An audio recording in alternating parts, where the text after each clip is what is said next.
একবার কলেজে কিছু বন্ধুরা সবাই মিলে একটা সমুদ্র সৈকতে বেড়াতে যায় এবং সেখানে গিয়ে তারা পার্টি করে আর এখানে একটা ডিমের মতো দেখতে অদ্ভুত জিনিস নিয়ে আসে। তারপর তারা ক্লান্ত হয়ে সবাই ঘুমিয়ে পড়ে। পরদিন সকালে মাত্র 8 জনকে দেখতে পায়, বাকি ছেলেমেয়েরা ছিল না, কিন্তু তাদের জামা কাপড় পরেছিল। তারা কোথায় গেল এবং ডিমের মতো জিনিসটা আসলে কি সেটা জানবো আজকের গল্পে। গল্পটা ভালো লাগলে প্লিজ একটা লাইক করে শেয়ার করে দিবেন। চলুন তাহলে গল্পটা শুরু করি। সিনেমা শুরু হয় আর আমরা দেখি একটি সমুদ্রের ধার একসঙ্গে অনেক ছেলে মেয়ে পার্টি করছে। এখানে একটি ছেলে যার নাম মিচ, সে তার সমস্ত বন্ধুদের ফোন সংগ্রহ করে, কারণ যাতে কেউ ভিডিও করে ইন্টারনেট আপলোড করতে না পারে।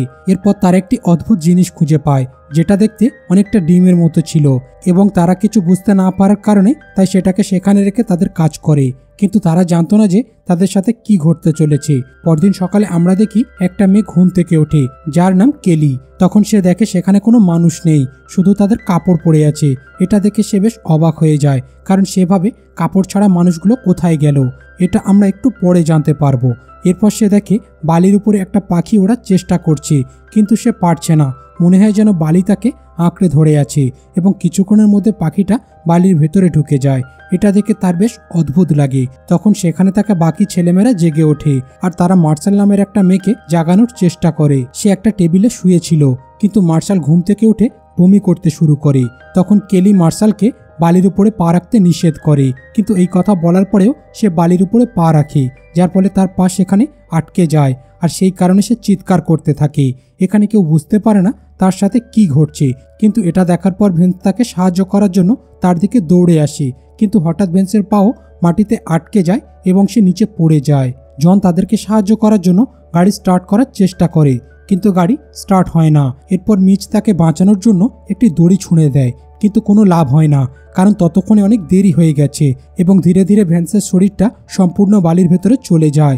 এখন এই সব দেখার পর তারা খুব ভয় পেয়ে যায় এবং তারা মনে করে যে এখান থেকে কিভাবে পালিয়ে যাবে। কিন্তু এখানে মিচ তাদের অনুপ্রাণিত করে আর বলে যে আমরা এখনো বেঁচে আছি এবং আমরা এখান থেকে কোনোভাবে পালিয়ে যাব, তোমরা চিন্তা করো না। তারপর জন আবারও তার গাড়ি স্টার্ট করার চেষ্টা করে, কিন্তু অনেক চেষ্টা করার পরেও গাড়ি স্টার্ট হয় না, কারণ রাতে গাড়ির হেডলাইট জ্বালিয়ে রাখার কারণে ব্যাটারি ডেড হয়ে গেছে।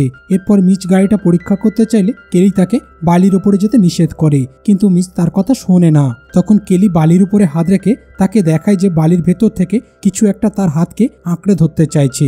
এটা দেখার পর তারা অবাক হয়ে যায় এবং বুঝতে পারে যে তারা এখনো কেন বেঁচে আছে। এবং আমরা সিনেমার শুরুতে দেখেছিলাম যে কিছু কাপড় পরে থাকতে, আসলে তারা সবাই বালির উপরে শুয়েছিল, যার কারণে তারা ছাড়া সবাই মারা গেছে। এরপর আমরা গিলবার্ট নামের একটা মোটুকে দেখতে পাই, কিন্তু সেখানে পাতলু ছিল না। যাই হোক, সে একটি ব্যারেলের মধ্যে আটকে ছিল। আসলে রাতে সে যখন নেশা অবস্থায় ছিল তার পাতলু বন্ধুরা মিলে তারাই বেহাল অবস্থা করেছে এবং যখন সে চোখ খোলে সে জোরে জোরে চিৎকার করে এবং তাকে সেখান থেকে উদ্ধার করতে বলে।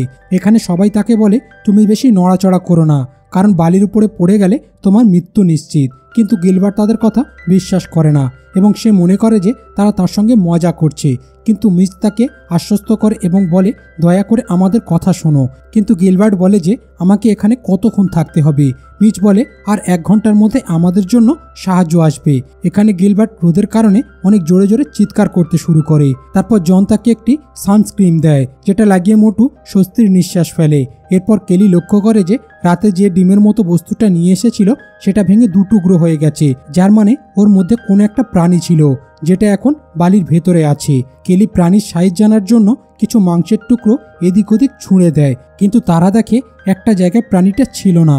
এটা দেখে জন সেখানে যাওয়ার সিদ্ধান্ত নেয়, কিন্তু এখানে সবাই নিষেধ করে, কিন্তু সে কারোর কথায় কান না দিয়ে সার্ফিং বোর্ড নিয়ে আসে এবং বালির উপরে রেখে যাবার চেষ্টা করে। কিন্তু একটা সময় সার্ফিং বোর্ডটা সরে যায় আর যার কারণে তার পেটে সেই প্রাণীটি আঘাত করে, কিন্তু সে কোনো রকম টেবিলের উপরে উঠে আসে আর তার খিদে লাগার কারণে সে একটা কলা খায় এবং সকলের দিকে খাবার ছুঁড়ে দেয়। কিন্তু কলা খাবার পর তার বমি হতে শুরু করে।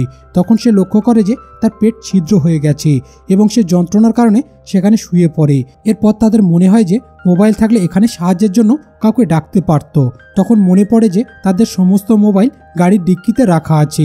এরপর রনি গাড়ির ডিক্কি খোলার চেষ্টা করে, কিন্তু সে এটা করতে পারে না এবং একটি তোয়ালে ধরে ডিক্কি খোলার চেষ্টা করে, কিন্তু ডিক্কি রনির পায়ে আটকে যায়। তখন কেলি তাকে একটি স্টিক দেয়, সেটা ধরে খুলতে বলে এবং গাড়ির ডিক্কি খুলতে সফল হয়। কিন্তু সেই সময় সৈকতের সুপারভাইজার গাড়ি নিয়ে তাদের দিকে এগিয়ে আসে এবং রনি তাকে দেখতে গিয়ে তার পা স্লিপ করে, যার কারণে তার আঙুল গাড়ির ডিক্কিতে আটকে যায়। এখানে কেলি এবং বাকিরা সুপারভাইজারকে বোঝানোর অনেক চেষ্টা করে যে তার গাড়ি থেকে বের হওয়া উচিত নয়, কারণ এখানে বালির নিচে মনস্টার আছে। কিন্তু সুপারভাইজার মনে করে যে এই সমস্ত ছেলেমেয়েরা তাকে মিথ্যা বলছে, নয়তো সকালবেলা লোড হয়ে গেছে, যার কারণে সে তাদের উপেক্ষা করে গাড়ি থেকে নেমে আসে।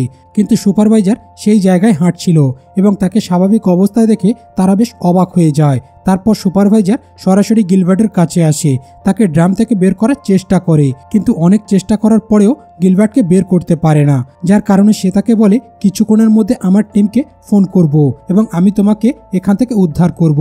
তারপর সে রনির কাছে যায় এবং তার হাত ডিক্কি থেকে বের করা তো দূরের কথা, উল্টে তাদেরকে জ্ঞান দিতে শুরু করে।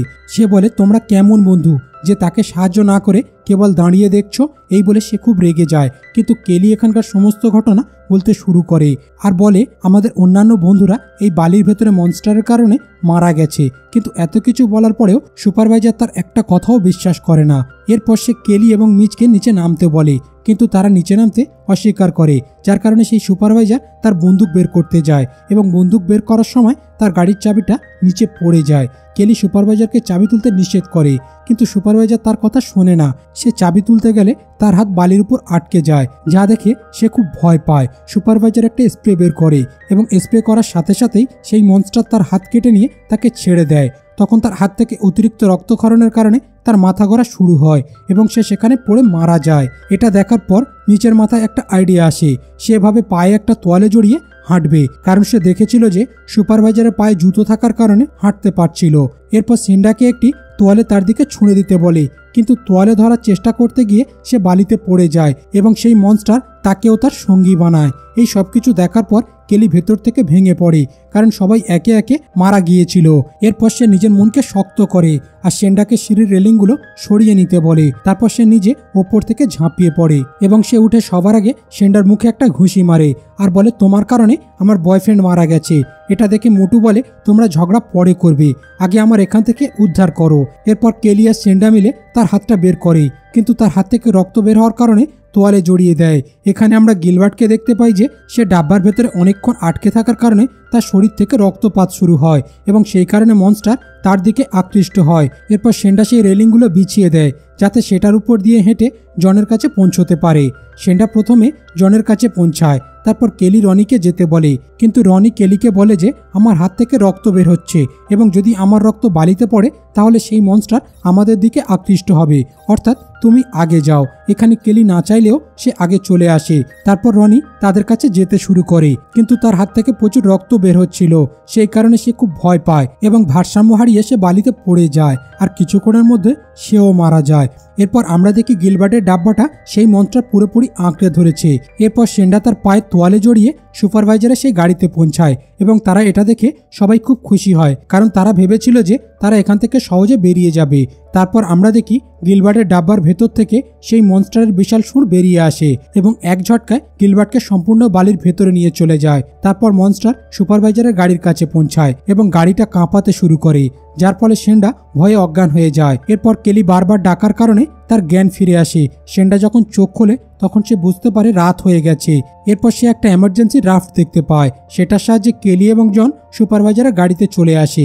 জনকে ভেতরে ঢুকিয়ে কেলি গাড়ির ভেতরে যাবে, তখন হঠাৎ সেই মনস্টার তাকে আক্রমণ করে, যার কারণে কেলি ভেতরে না গিয়ে গাড়ির উপরে উঠে আসে এবং সেখানে একটি পেট্রোলের ক্যান দেখতে পায়। সে চারপাশে পেট্রোল ছড়িয়ে আগুন ধরিয়ে দেয় এবং মনস্টারটা আগুনে পুড়ে মারা যায়। কেলি কোনোভাবে গাড়ির ভেতরে চলে আসে, কিন্তু মনস্টারটা গাড়ির গেট খোলার চেষ্টা করে।